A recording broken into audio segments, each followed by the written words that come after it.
Alright, what's up guys? So I just want to show you this. I wanted to add a navigation system to this jet ski, but I also wanted to have my speed readout and some other stuff, so I want to show you guys what I did here.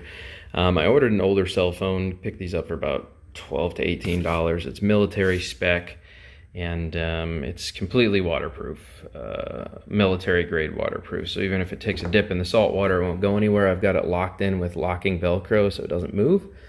I'm going to show you what I do here. Come up here, and I have this device currently. Let me turn the brightness down so you guys will be able to see this. I have this device. It's an older one, but it still works with all the apps. Let me turn the brightness down so you guys can see a little bit easier. I'll push the back button. There we go.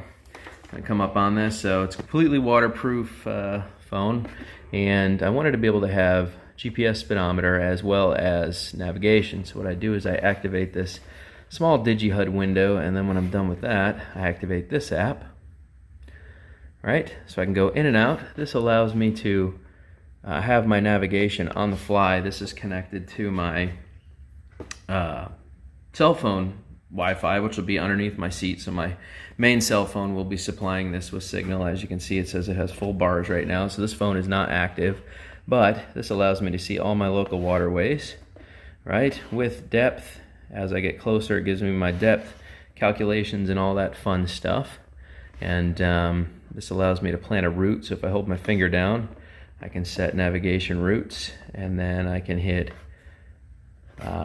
basically deploy or start, and that will allow me to start my navigation, which it knows exactly where I'm at. So my travel mode is now on, but we're going to go ahead and deactivate travel mode, and I'm going to go ahead and clear that navigation route because I'm not using it, and then we'll push the back button. I can go back out of this, I can close that window, and if I just want to have this out for a main day of just using it as a GPS speedometer so I can track my speeds, I can do that. This allows me to make the numbers bigger if I want to.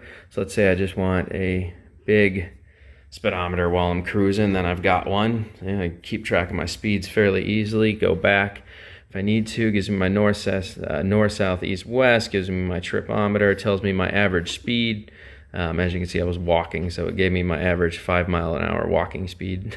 I was cruising pretty good. I move fast, guys, for a big dude. Don't kid yourself. This also allows me to change the brightness on the fly. I can change my view if I don't like it.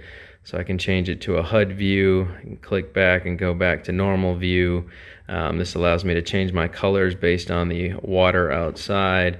So let's say it's really bright, I can change this over to red, which will make it a lot easier to see while I'm cruising. So you just have to remember to keep your cell phone charged, and when you're not using it, put it to sleep. When you want to use it again, just bring it back up, boom, start your app right up again, good to go.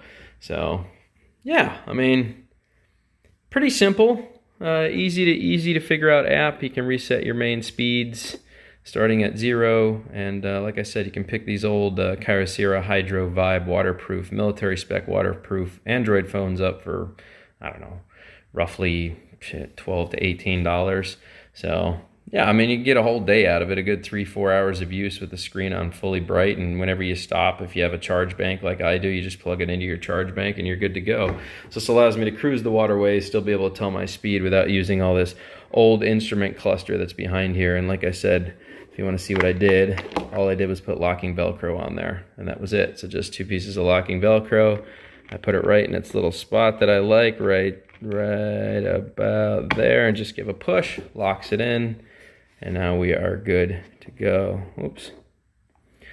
So there you go. You can adjust the brightness as needed. Like I said, when you want to go back to your navigation app, just give a click, pulls up your navigation app, and shows you all of Tampa Bay, planning your routes, shows you the swells, everything you need to know, your maps and current weather, tells you everything you need to know on the fly. So if you want a cheap, easy setup for your jet ski, especially your older ones like this, this is a Kyocera Hydro Vibe. Has a nice, vibrant, bright screen that's easy to see during the day, and allows you to get all your navigation as needed.